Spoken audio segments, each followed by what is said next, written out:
Welcome to this channel. In this video, I will show you exactly how to create a Google form. So first of all, you come to the Google apps, and then you scroll down and then you see, so this is it. So you just click on it. I'm opening it on a new tab. So you see something like blank form, contact. So like these are templates you can use. So you can just choose blank form. Okay.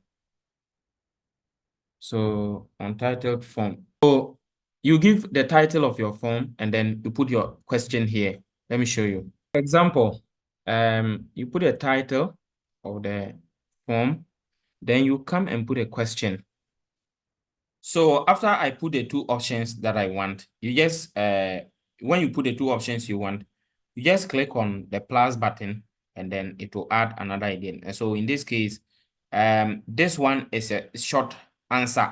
So for example, if you let me just show you something. When you click like this, you see, you can just indicate that you want it to either be a multiple choice or what?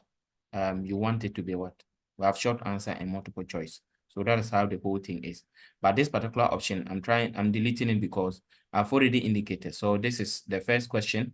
This is the second one. I'm asking of who they will vote for in a parliamentary election. I'm asking of their polling station and their age. So you just put the questions and the various type of answers you demand. And that is it. You can also indicate that either you want it must be required, they must fill that particular option you are asking or not. So that is it.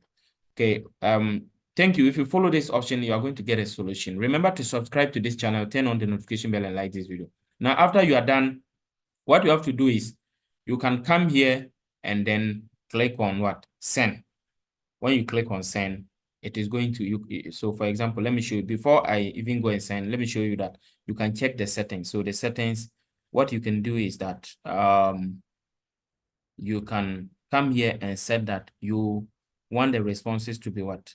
It should be show how responses should be collected. So you can come here, make it that you don't want to collect their email address or something, then allow limit it to one response and allow them to be able to edit their response when they change their mind and all that. After that, you click here and then just copy the link. When you copy the link, or you can send to emails, or you can copy the HTML link and then embed it in a website. So when you follow this, you'll be able to do it.